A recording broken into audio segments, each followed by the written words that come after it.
When adults sacrifice for children, society thrives. But when children are forced to sacrifice for adults, everyone usually pays the price. We're looking at the data around same-sex parenting and reading some scripture along the way. I'm St. K, and you're listening to Foreign Saints, keeping Christianity unique by reviving the hearts of those that are called to die daily.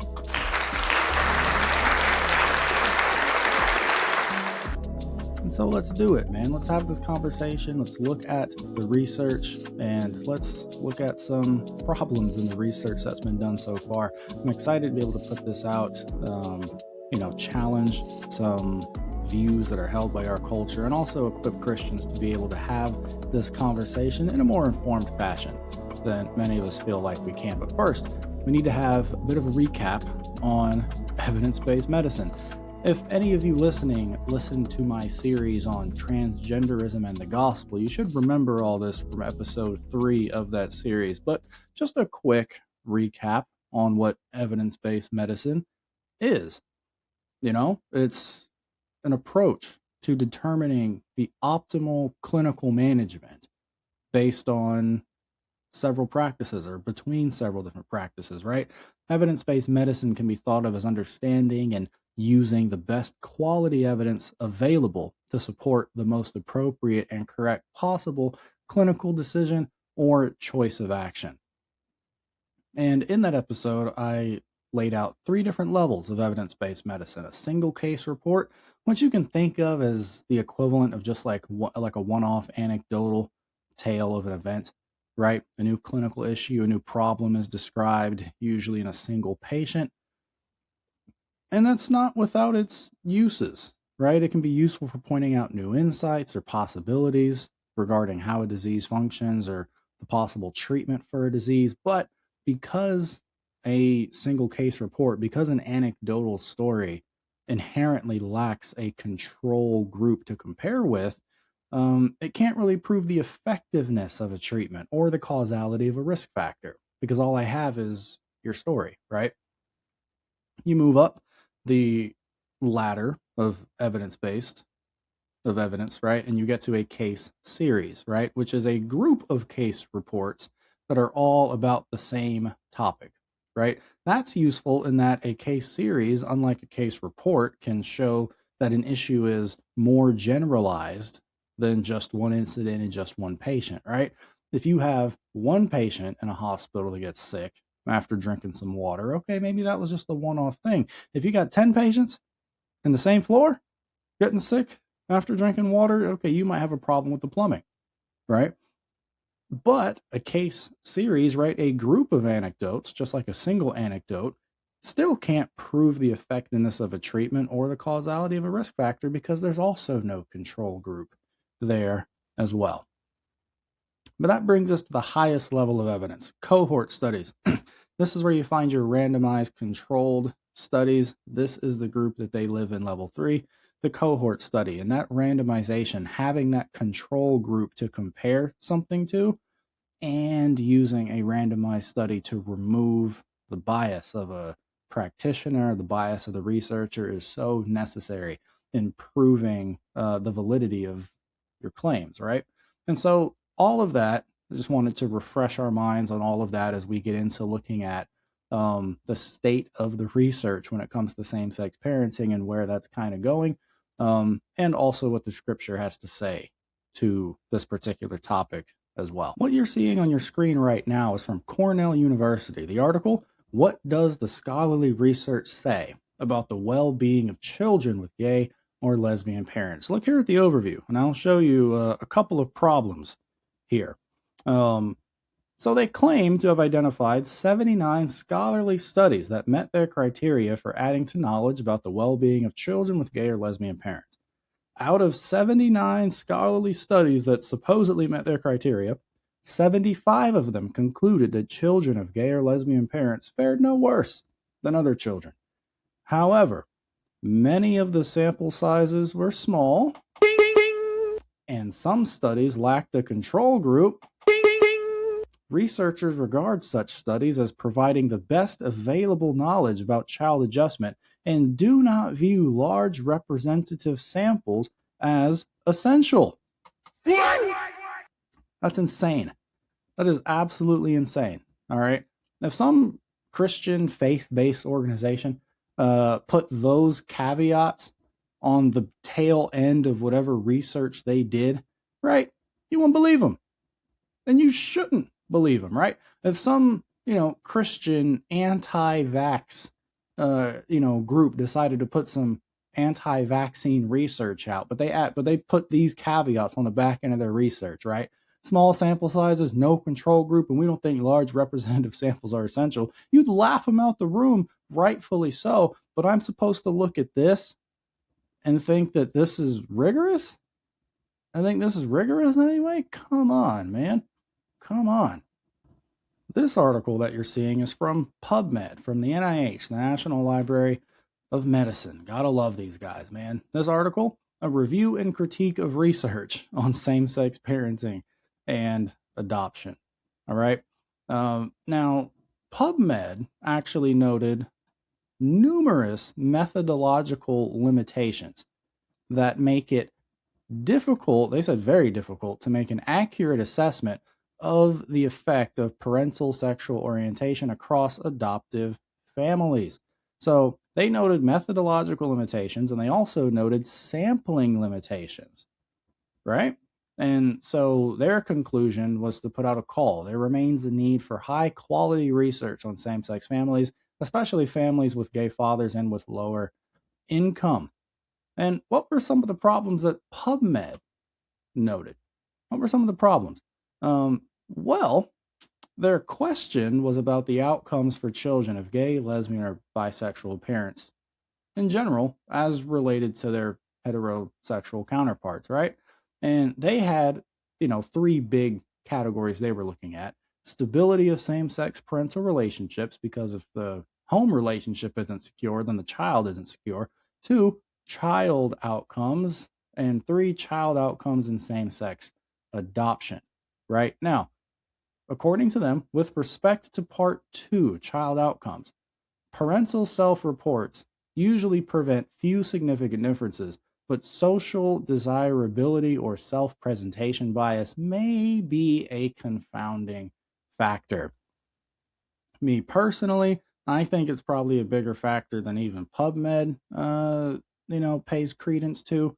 The desire, especially pre-2012, and the ramp up to Obergefell and all that, to make this thing appear as better than it may have been. I'm sure that was there, right? I'm sure that was there. And that brings me to the 4 big problems with the research up to this point, with a lot of the research that Cornell University and others cited. All right.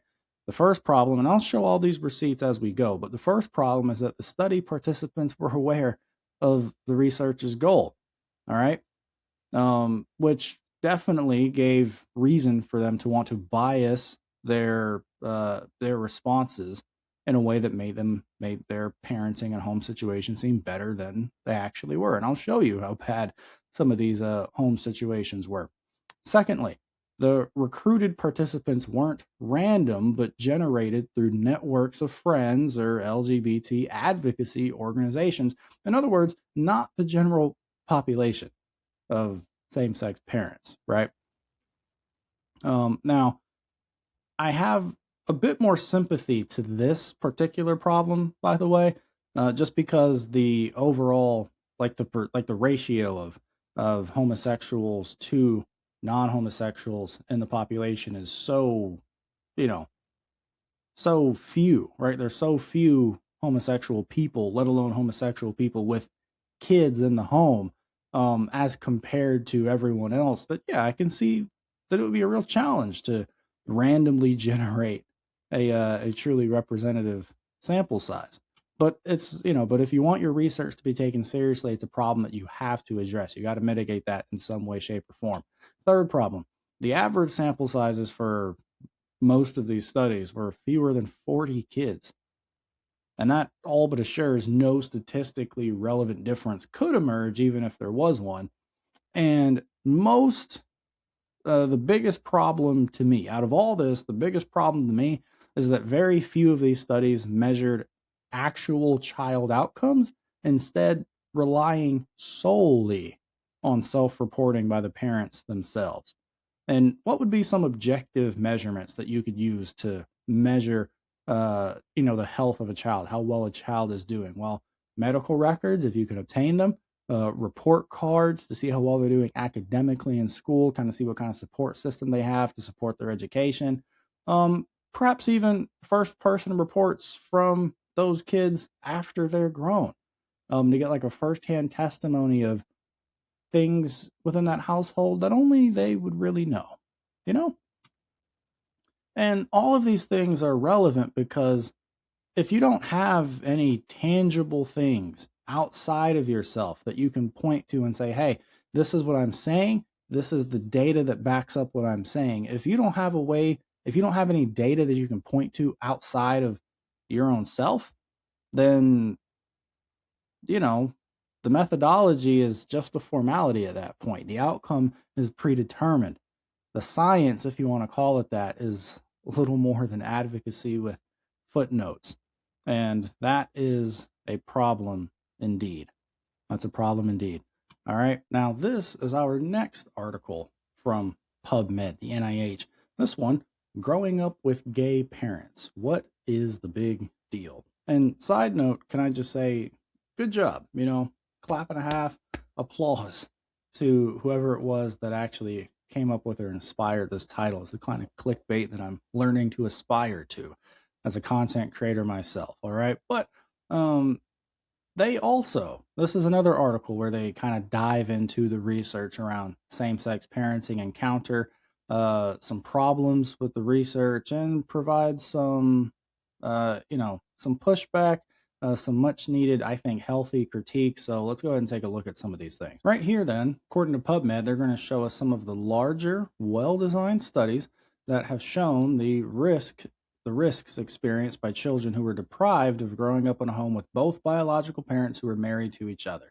I personally don't have full confidence in each one of these points. So I'm just going to show you the points on this article that I think are actually strong enough and worth talking about. So point one here, PubMed mentions a 2013 Canadian study which analyzed data from a very large population-based sample revealed that children of gay and lesbian couples are only about 65% as likely to have graduated from high school as are the children of married opposite-sex couples. The girls were more apt to struggle academically than the boys. Daughters of lesbian parents displayed dramatically lower graduation rates. Three key findings stood out in this study. Children of married opposite-sex parents have a high graduation rate compared to the others. Children of lesbian families have a very low graduation rate compared to the others, and children in the other four types of living arrangements, common law marriages, gay couples, single mothers, and single fathers, are similar to each other and fall between the extremes of married straight people and lesbian couples.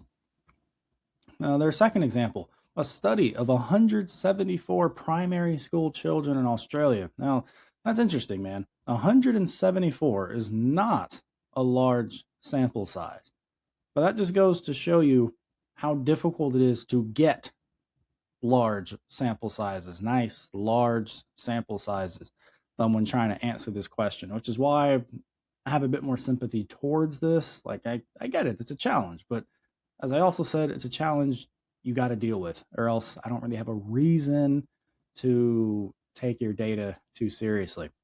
Anyway, a study of 174 primary school children in Australia, Sarantakos in 1996, compared the social and educational development of 58 children living in married families, 58 living with cohabiting heterosexuals, and 58 living in homosexual unions. The authors found that married couples offer the best environment for a child's social and educational development, followed by cohabiting heterosexual couples, and lastly, by homosexual couples. We jump ahead here to point 5. Potter, in 2012, a study in the Journal of Marriage and Family found that children in same-sex parent families scored lower than their peers living in married two biological parent households on two academic outcomes. Potter concluded, that these differences can be attributed to higher levels of family instability in cohabiting or married same-sex families compared to intact biological married parent families. That study was based on a large, nationally representative and random survey of school-age children. We like that. We like those. This one is the sort of study that should be weighted higher because of the fact that he's got a random survey, right? Because of the fact that he's got a control group to compare things to, so differences can be noted and seen and actually discussed, right?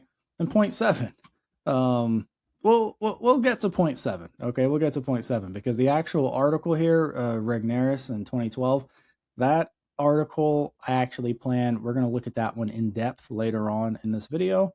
So for now, all you need to know is that this was a study from the University of Texas at Austin, which found that young adult children of parents who had same-sex relationships before the subjects had reached the age of 18 were more likely to suffer from a broad range of emotional and social problems.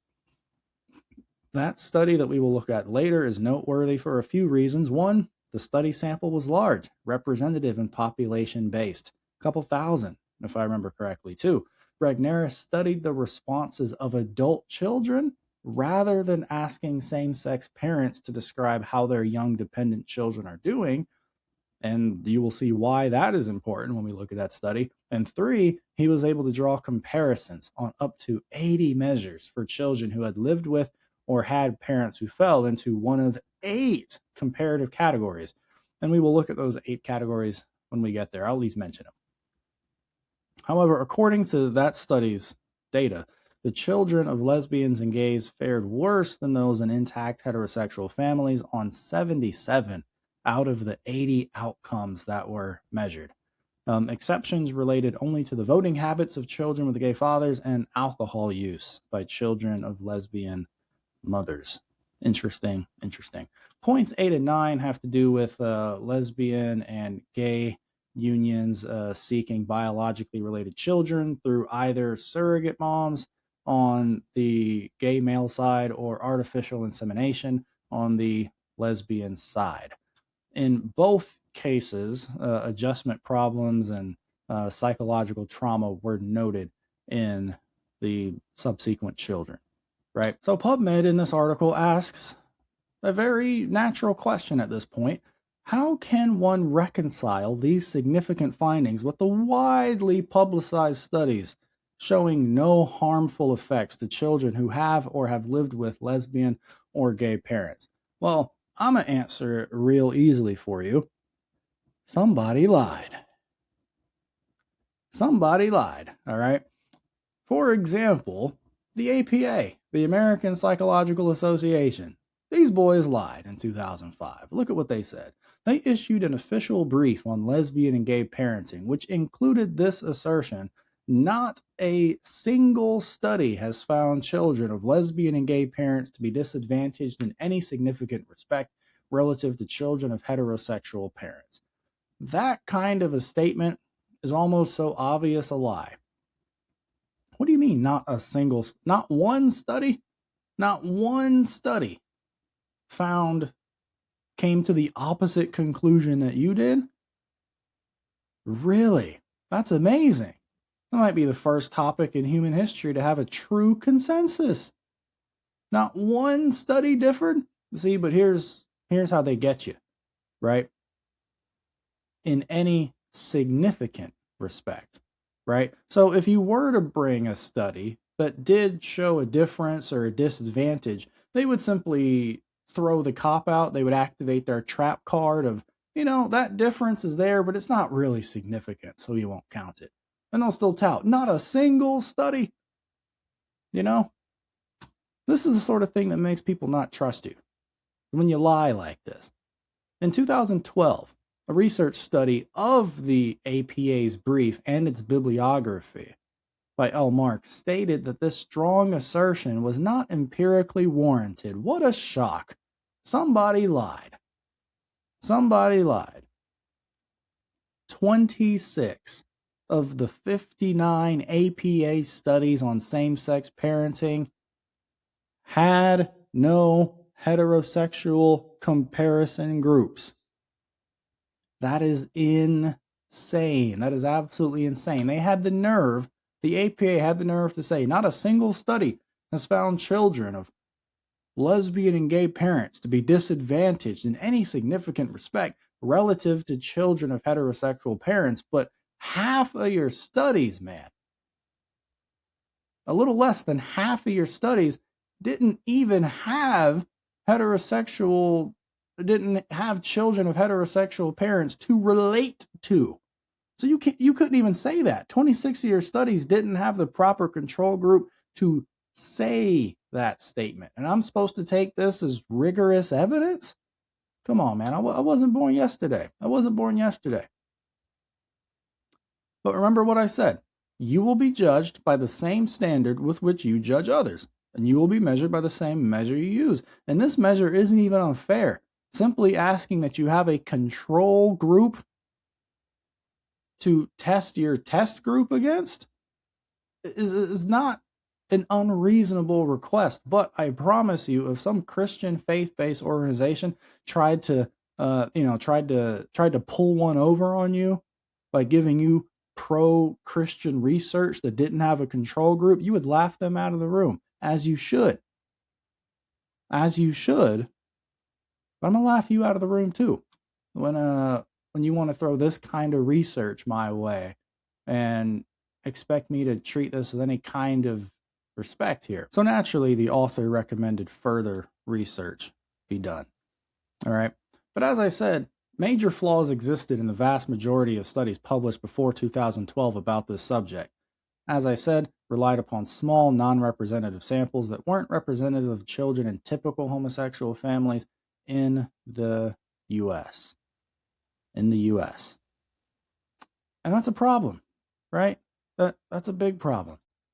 Because you told a bold-faced lie. The APA told a bold-faced lie. I assume that the APA knows how to track their own research, right? That's the assumption I'd start with. There's no way you don't know how to track your own research, which means you knowingly lied. However, if I want to be quote-unquote generous and assume that they don't know how to track their own research, then they're honest but incompetent. In either scenario, I really shouldn't listen to you. I shouldn't listen to someone who's honest but incompetent, and I definitely shouldn't listen to someone that's competent and chooses to be evil and tell lies on the data that they're supposed to be gathering. Ain't no way, bruh. Ain't no way. Even more interesting is the fact that this same PubMed article gave a brief summary of findings on the mother's unique and crucial role in development, and also the father's for that matter. Just some of the things that they note here. The first thing that I'm going to mention here is that mothers tend to be more soothing, they said. This is just according to the research. According to Kobach in 1999, mothers tend to be more soothing. All right. Mothers are more responsive to the distinctive cries of infants. They're better able than fathers to distinguish between their baby's cry of hunger, their cry of pain, their cry of being tired, right? And they also have a greater ability than fathers at detecting their child's emotions by looking at their faces, their postures, and gestures, right? That's amazing. That is amazing. Don't let the culture gaslight you into thinking that these superpowers aren't amazing. As a young father myself, I can tell you it is a great superpower to have someone in the house that usually just knows what's wrong with the kid. See, I have to investigate, right? I actually have to get up, go to the situation, investigate the situation, figure out what's wrong, and then I can start problem solving. My wife, on the other hand, she can skip all that and just go straight to the problem solving because more times than not, she just knows. She just knows what's going on, right?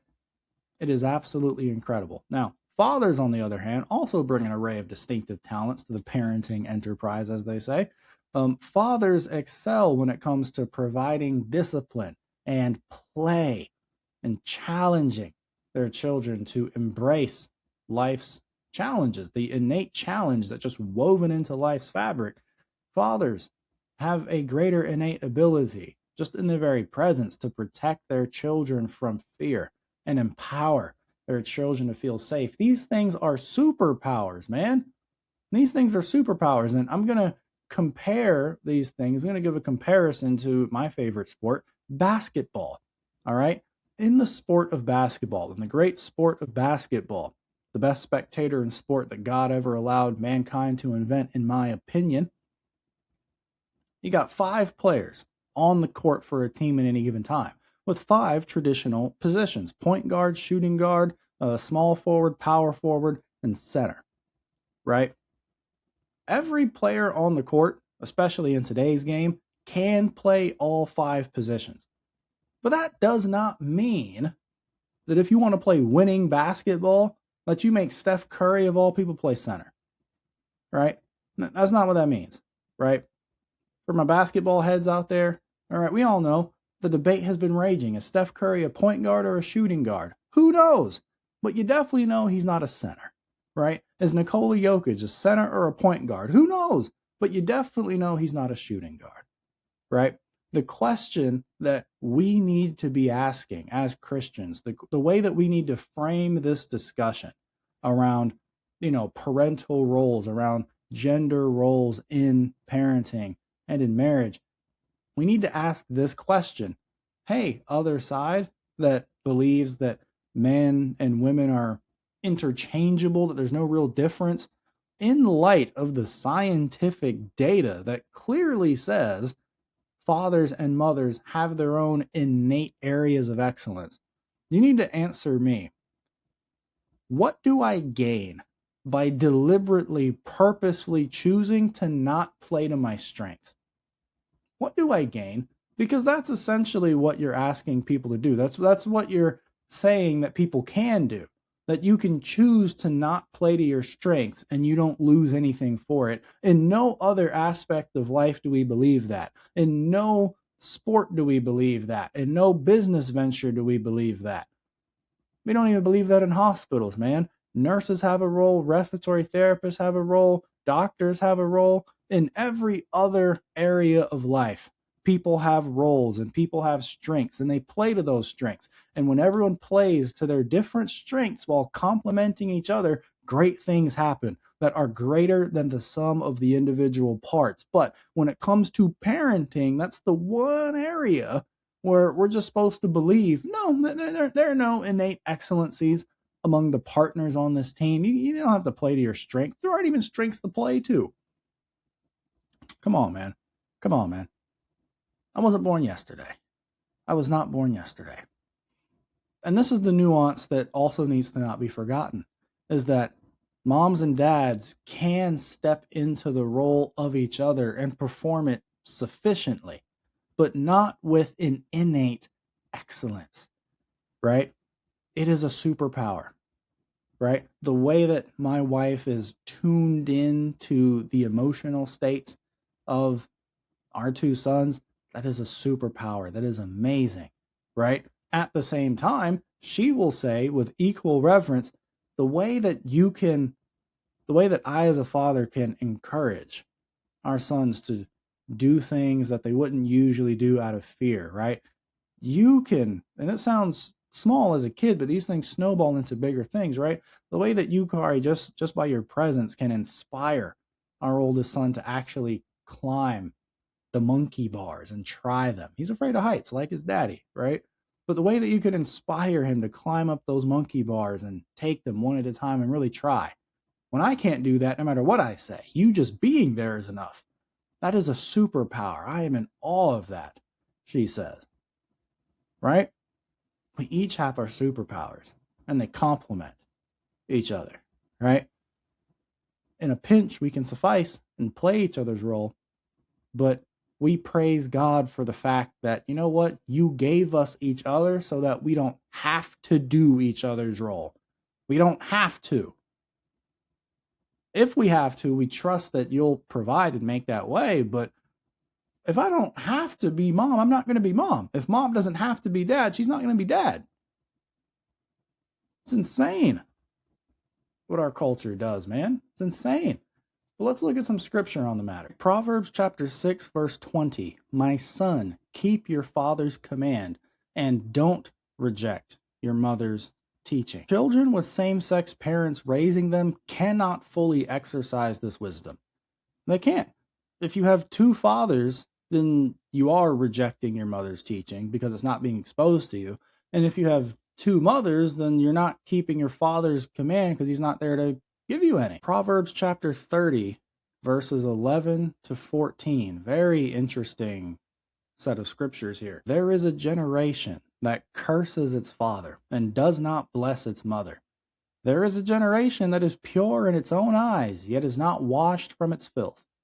There is a generation, how haughty its eyes and pretentious its looks. There is a generation whose teeth are swords, whose fangs are knives, devouring the oppressed from the land and the needy from among mankind. There is a generation that fits this description.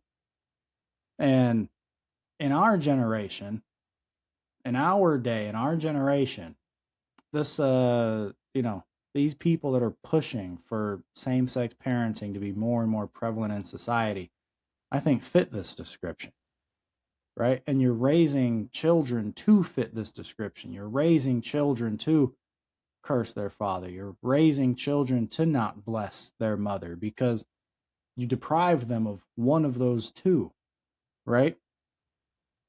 A generation that sees itself as pure in its own eyes is going to disciple a generation into believing that they're pure in their own eyes. It's going to disciple them into not running to Christ, to be washed from their filth, from their sin. And man, how haughty and pretentious are the eyes and the looks of those in the prideful LGBT community. Describes them to a T as a warning. There is a generation like this. You don't want to be part of that generation, and you don't want to be raising your kids to be a part of this generation. You got to understand the insanity of what's happening here, right? With same-sex parenting.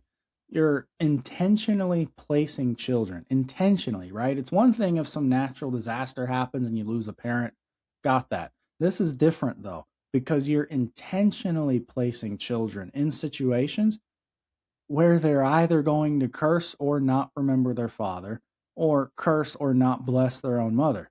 Because one of them, the mother or the father, has been purposely removed so that two adults can continue on into deeper rebellion against God and against nature, can continue on into, into actualizing their own desires without regard for what that will cost the younger generation that they're intentionally putting in these situations. Something else to think about when it comes to the Proverbs as a whole, right, is that in the entirety of the book of Proverbs, the word parent is not used.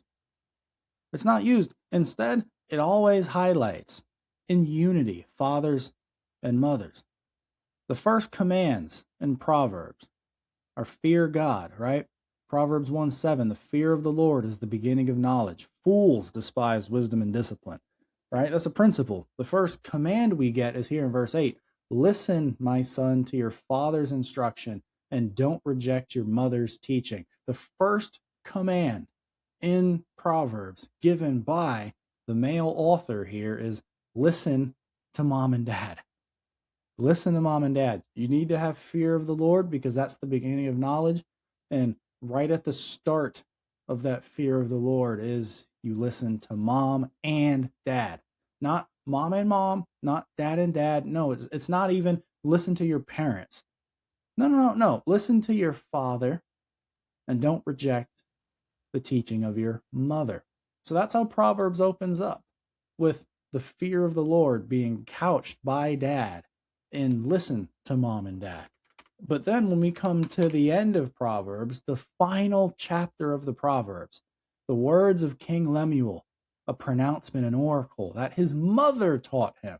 Proverbs opens up on the words of a father and it ends on the words of a mother. This entire chapter, chapter 31, is entirely the teaching and pronouncement and oracles of a woman to her son who happens to be the king. Now, we come in and look at that article I was talking to you about earlier, the one that PubMed mentioned in point 7. This is that article. How different are the adult children of parents who have same-sex relationships? Findings from the new family structures study. Just under 3,000 respondents.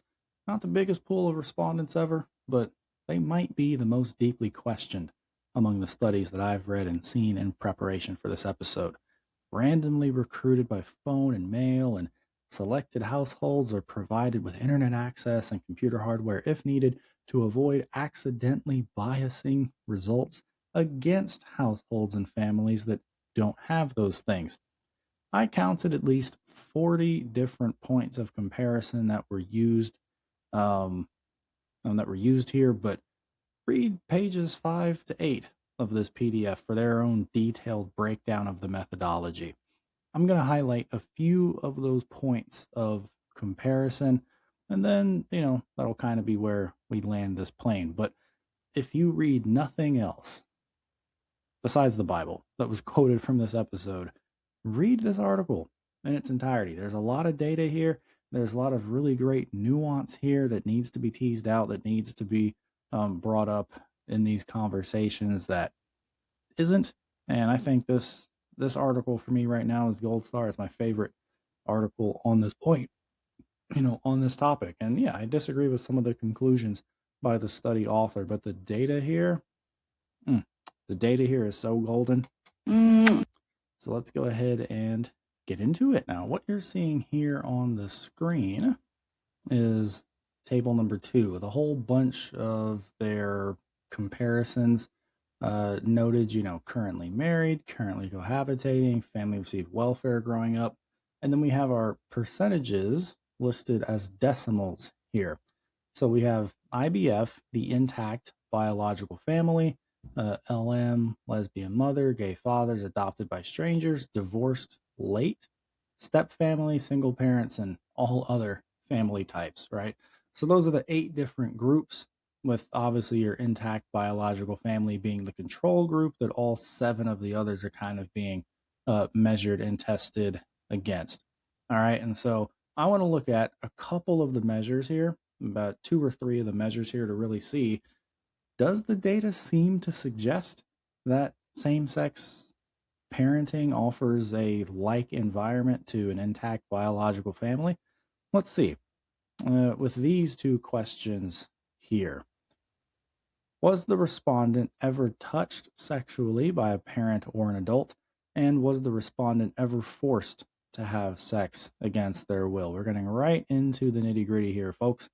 Now, as far as the question, were you ever touched sexually by a parent or an adult? Children that were in the intact biological family, right? All these respondents were 18 and up, right? So in your entire time being in your intact biological family, were you ever touched sexually by a parent or adult? They said 2% of respondents in an intact biological family said yes, as opposed to 6% of respondents that had gay fathers in the home at some point, which, okay, that's not that bad. That's not a statistically relevant difference. It's higher, but it's not a statistically relevant difference. But with lesbian mothers, good Lord, that number is 23%. 23% of respondents with a lesbian mother in the house said at some point during my 18 years, I was touched sexually by a parent/adult, as opposed to 2% with the intact biological family. Something's going on there that needs investigation. All right. What about, were you ever forced to have sex against your will? In the intact biological family, 8% of respondents said yes, as opposed to 25% of respondents that had a gay family in the home, as opposed to an even worse 31% of respondents that had a lesbian mother in the home said that. Now, this is why I said you need to read this article in its entirety, because after you get through the tables, the study author kind of gives their thoughts on some of these things. Some of these things feel like cope. Others feel like, you know what, that's actually worth discussing. This topic was one of the ones I felt like was worth discussing. They asked the question, what if the sexual assault occurred while the household was still straight? And the sexual assault on the child is what convinced the mother to separate. And then in the future, she entered the lesbian partnership. That scenario would artificially inflate the number to seem worse than it actually is, right? Well, uh, as I said, they anticipated that possibility. They thought of this. Page 12, paragraph 2, that is the, that's the possibility that they bring up here. And what do they say about that possibility? I want to let them speak for themselves here. Let me go ahead and read what they have to say. Ancillary analysis, which asked respondents how old they were when the first incident occurred, could be compared to the household structure calendar. These guys took notes, man, which documents who lived in their household each year up until age 18, can answer this question up to a point, right? And so, like I said, I'll let you read that. You can follow the link and go there. But when you look at their math, removing the respondents who lived with biological dad or a foster parent at the time of the assault still leaves us with a minimum 63% of respondents that had no biological dad in the picture.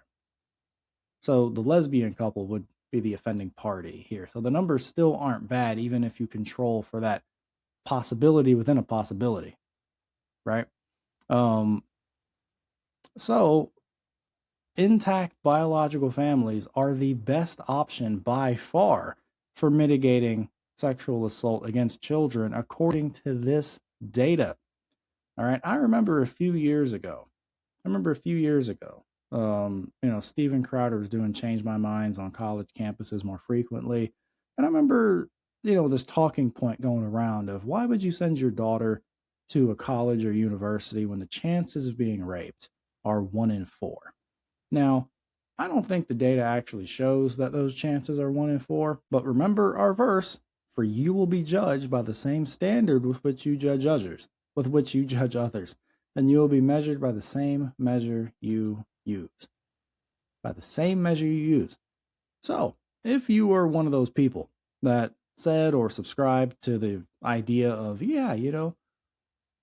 1 in 4, the colleges are horrible, women are getting raped at a 1 in 4 rate, massive reform needs to happen, we need to tear down the patriarchal structures.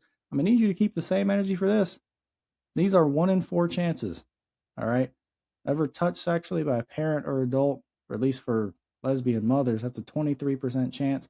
Ever forced to have sex against your will, you got a 25% chance if you got at least one gay father, 31% chance if you got at least one lesbian mother. That's just the data. That's not homophobia.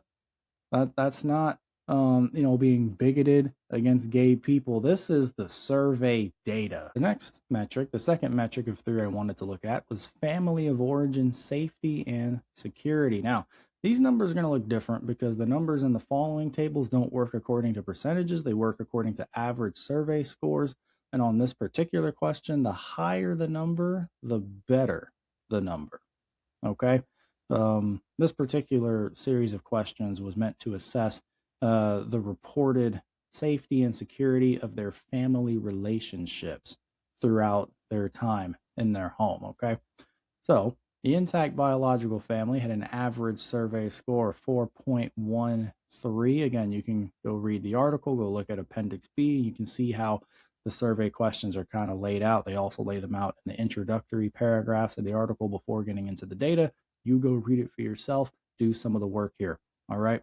But again, the average survey score here is 4.13 as opposed to 3.12 if you have at least one lesbian mother and 3.25 if you have at least one gay father. The survey study marks both of those as statistically relevant regressions, statistically significant regressions from the intact biological families. In other words, grown children reported less safety and security of their family relationships when they were homosexual in either direction than their heterosexual counterparts. And third category, I want us to look at family of origin negative impact. Again, average survey scores, but in this case, the lower, the better. All right. The intact biological family gave us an average survey score of 2.3. Lesbian, at least one lesbian mother, at least one gay father, gave us 3.13 and 2.9 respectively. The study authors also mark both of these as statistically significant increases from the intact biological families. In other words, grown children reported more negative impact into adulthood from their family when the family was homosexual instead of heterosexual. According to the article here, the statistically significant differences are marked when the statistical difference remains in the data even after they do the math to control for the respondent's age, gender, race, level of mother's education, perceived household income while growing up, experience being bullied as a youth, and state's legislative gay friendliness. All right. If the statistical difference is still in the data, even after they control for all those variables, they feel confident marking it as, yes, this is statistically significant. I would agree.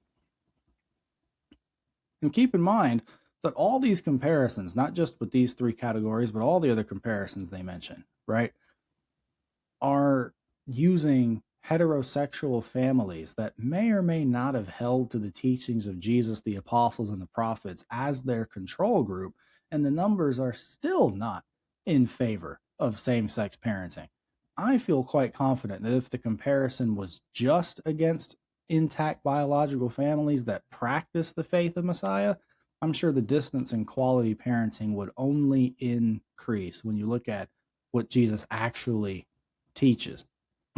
When you look at what Jesus actually teaches, if you follow that, you're not essaying your kids, all right? You're providing safety and security. You're mitigating negative impacting factors, right? There are some other things I didn't even look at, like their depression index, right? Statistically relevant differences amongst survey responses there.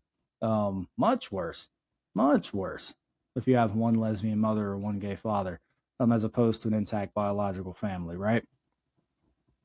But it's worth noting that many of the discrepancies that I didn't note, that you can read about, again, I encourage you for the millionth time, read this for yourself, but many of the discrepancies that I didn't note are the kind that need time to show themselves, that need time for the damage to show up, all right? And that's important to mention because a lot of the argument from the side that supports same-sex parenting relies on incomplete data, as I've shown and demonstrated, and you can read about deeper, or what I call a photoshopped reality. A few pictures of everyone happy at a moment in time, perhaps a love is love commercial, are used as a bludgeon against you, but a couple of verses to remember here at the end. The words of Jesus in Luke chapter 7, verse 35, also mirrored in Matthew 11, I think. Jesus says, "Wisdom is vindicated by all her children." Let me show it to you on the screen. Jesus saying, "Wisdom is vindicated by all her children." And Paul coming along and saying something very similar, kind of explaining that concept to Timothy. 1 Timothy chapter 5, verses 24 and 25. "Some people's sins are obvious, preceding them to judgment, but the sins of others surface later. Likewise, good works are obvious, and those that are not obvious cannot remain hidden." Okay? This topic, to me, seems to be one of those things that shows itself to be worse and worse as time marches on. But interestingly enough, faith in the words of Jesus, that homosexuality is a sin, that marriage is between one man, one woman for one life, would protect you from damaging children with these unions. They just would. And a reminder that parents need to be the ones sacrificing for children. Children should not be the ones sacrificing well-being for the sake of their parents. Things go all kinds of wrong. when you do that. That's all I've got for you in this particular episode. Christians out there listening, I hope that this is useful to sweep away lies of the culture. I hope this empowers you to be able to have these conversations in a more informed way, in a more blessed way, in a more salt kind of way, salt of the earth kind of way, with people in your life that are believing these lies. And I also hope it encourages you to go continue doing your own research. Pick up where I left off, continue researching these things. I've given you some breadcrumbs, follow them to a feast. All right, until next time, I'm Saint K. This is Foreign Saints. Go do something for Jesus and go in peace.